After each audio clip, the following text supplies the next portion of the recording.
What's up, everybody? Weston here with the Hidden Gibbon, and this week we're going to be doing something special. It's the week of Christmas, and so what better way than to have some holiday, winter, Christmassy, all sorts of wintry themed decks. Now, it's going to be Monday through, I believe, Saturday. I've got up.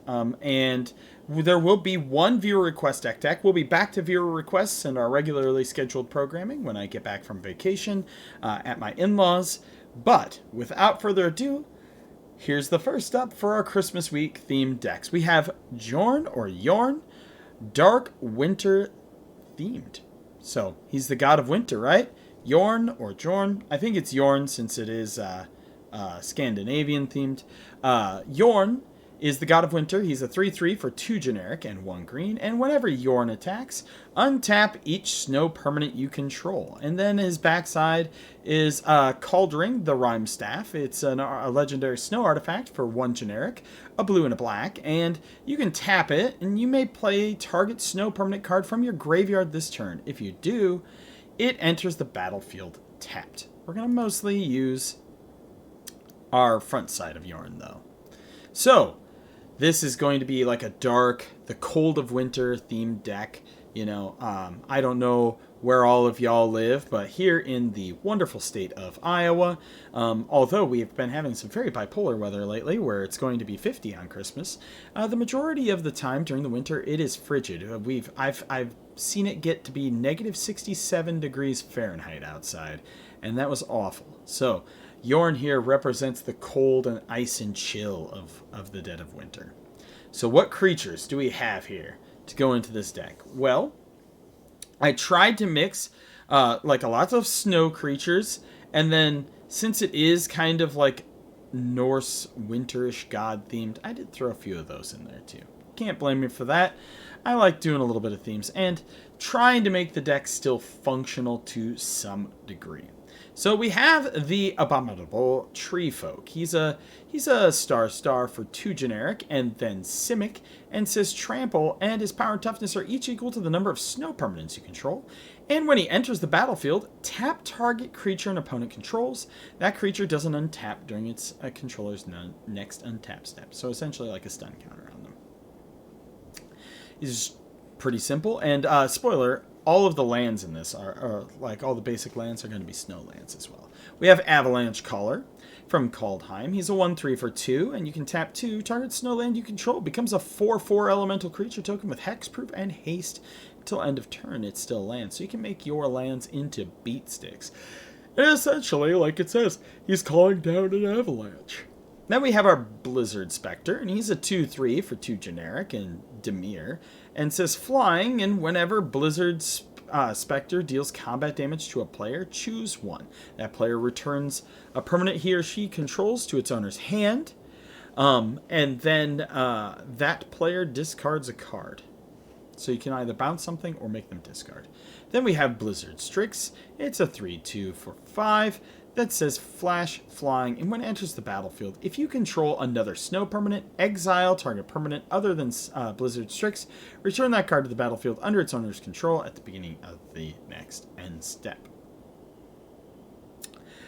We have Centaur Omen Reader. This card is from Future Sight. I actually really like the art on it. And it says, as long as Centaur Omen Reader is tapped, creature spells you play cost 2 less. So if you can get it to attack without dying, then post-combat main phase you can play some creatures for cheaper. My apologies, friends. I got like no sleep. My daughter is sick. Draugr Necromancer. We have a 4/4 for 3 generic and 1 black. If a non-token creature an opponent controls would die, exile that card with an ice counter on it instead. You may cast spells from among cards in your opponent in exile your opponent's own with ice counters on them, and you may spend mana from snow sources as though it were mana of any color to cast those spells. So it's kind of like a little theft thing, right? We have Drift of the Dead. Everybody's frozen here. It's a wall for 3 generic and 1 black, and its power and toughness are each equal to the number of snow-covered lands you control. Then we have Frostalker. You can tap one snow. Look at the top card of your library. If it's a snow card, you can reveal it and put it into your hand. We have lots of snow permanents here. See? All of these are all snow so far. Lots of snow. Well, this one isn't snow, but it's still snow-themed. Then we have Frostbeak Yeti. One of the few Yetis in Magic. We need more Bigfoot and Yeti cards. One generic and a snow. It can't be blocked this turn, so, just a little 3/3 beat stick that can get in. Grim Draugr is one generic and a snow. It gets +1/+0 and gains menace until end of turn. Hailstorm Valkyrie. Flying, trample. You can tap double snow to give it +2/+2 until end of turn. Kind of like snow breathing, if you will. Icebreaker Kraken. This costs 12 for an 8/8, but it does cost 1 less for each snow land you control. So essentially, each of the snow lands in our deck will count for 2 for this creature. And when it enters the battlefield, artifacts and creatures target opponent controls don't untap during their opponent's next untap step, and you can return 3 snowlands you control to their owner's hand, and return Icebreaker Kraken to its owner's hand. So you can do that to lock them down a couple turns. We have Icefang Quaddle, Flash, Flag, and when he enters, draw a card. Icefang Quaddle has Death Touch as long as you control at least 3 other snow permanents. Coma Cosmos Serpent doesn't really need an introduction. He's Kaldheim. Coma here, we've got both of them. Coma is based off of Jökulmundur, the world serpent from Old Norse mythology, of the old Germanic traditions. But that's part of that I threw in here. Then we have Morai of the Frost. He kind of looks like what pop culture thinks a Wendigo looks like. But it's a 0/0 for 2 generic, a green and double blue. Changeling, so it's every creature type. You may have Morai of the Frost enter the battlefield as a copy of a permanent you control, except it's legendary and snow in addition to its other types. And if it's a creature, it enters with 2 additional 1/1 counters on it and has Changeling. Then we have ourselves Narfi, Betrayer King. Also kind of looks like some of the other kind of forms of like Wendigo spirit stuff in pop culture, but he is a Draugr. And Narfi has other snow and zombie creatures you control get +1/+1, and you can tap triple snow, return him from your graveyard to the battlefield tapped. I might have to make a commander deck tech around him sometime too. Then we have Orin Frostfang. Attacking creatures you control have Death Touch, so this is a good way to get your little guys in here without them being blocked, is by giving them Death Touch, and whenever a creature you control deals combat damage to a player, draw a card. Then we have Orin Viper. Whenever it deals combat damage to a creature, destroy that creature at the end of combat, and whenever Orin Viper deals combat damage to a player, you can draw a card. Snow Snakes. We have Priest of the Haunted Edge. You can tap him and sacrifice him. Target creature gets -X/-X until end of turn, where X is the number of snow lands you control. Activate only as a sorcery, which is kind of sad. Nerfs that card pretty hard. Rime Tender. Untap another target snow permanent. And Sculptor of Winter. You can untap target snow. It's a snow elf. Then we have our sorceries. We have Blessing of Frost. Distribute X 1/1 counters among any number of creatures you control, where X is the number of snow spent to cast this spell. Then draw a card for each creature you control with power 4 or greater. We have Blizzard Brawl. Choose target creature you control and target creature you don't control. If you control 3 or more snow permanents, the creature you control gets +1/+0 and gains indestructible until end of turn. Then those creatures fight each other. We have Blood on the Snow, which says choose one, destroy all creatures, destroy all planeswalkers, then return a creature or planeswalker card with converted mana cost X or less from your graveyard to the battlefield, where X is the amount of snow spent to cast this spell. So it's a mass removal card. Cultivate in here for some ramp, same with Rampant Growth and Kodama's Reach. Into the north also is ramp. It lets you search for a snow ramp. It's Snowbank Growth. Then we have Glacial Revelation. Reveal the top 6 cards of your library. You can put any number of snow permanent cards from among them into your hand, put the rest into your graveyard. We have quite a few snow permanents. Dead of Winter. All non-snow creatures get -X/-X until end of turn, where X is the number of snow permanents you control. Freeze in place, frozen. Tap target creature and opponent controls and put 3 stun counters on it. Scry 2. Then we have Torment of Hailfire. you know, it's kind of a win con. You got to have some win cons in the deck too, right? If I make it too thematic, then it just can't do anything. But we do have Torment of Hailfire and Toxic Deluge in the deck. We have Chill to the Bone, destroy target non-snow creature.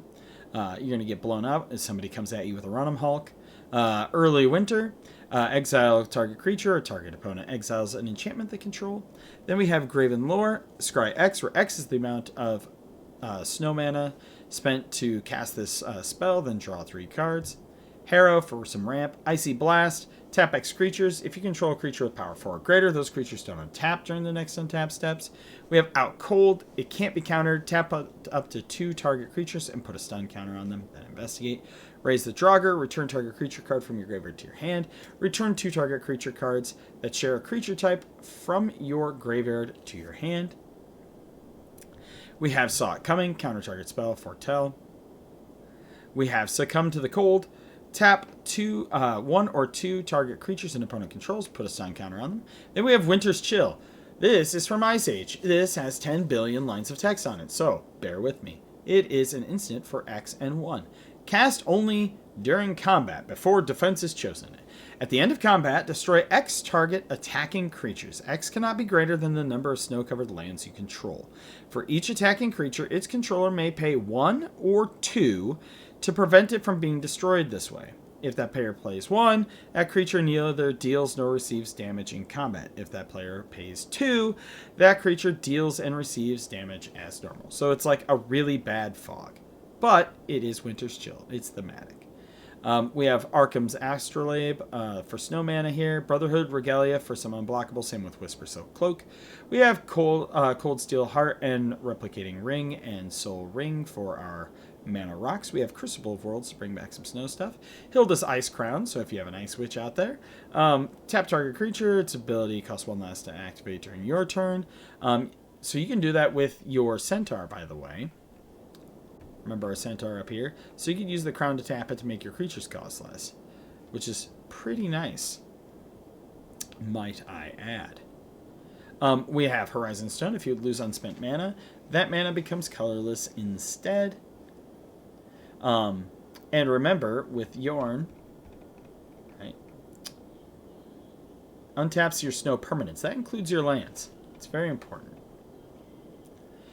So then you can add more mana to your pool. You know, then you can use your Toxic Deluge. You can use your Torment of Hailfire. We have Sunstone in here. Sacrifice a snow-covered land. Tap all creatures. Deal no damage this turn. So it's a fog. And we have Crucible of Worlds so you can recur it. And yes, we do have some stacks in here with Winter Moon. No, I didn't put Winter Orb in here. I could have. I know the bracket is already technically bracket 4 because of Winter Moon, but you know what? Sue me. We have Bitter Chill. When it enters, tap enchant a creature. It doesn't untap during the untap step. When it's put into a graveyard from the battlefield, you can pay 1. If you do, scry 1, then draw a card. It's an interesting little enchantment. We have ourselves Glittering Frost, which is enchant land. Enchant land is snow. Whenever enchanted land is tapped for mana, its controller adds an additional 1 mana of any color. We have Merit Lage's Slumber, which is, big old Merit Lage card.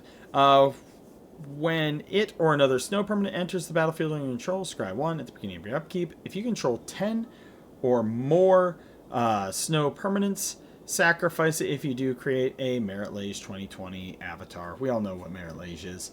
Then we have Rime Transfusion. Enchanted creature gets +2/+1 and has pay a snow. It can't be blocked this turn except by snow creatures. Put it on your Jorn.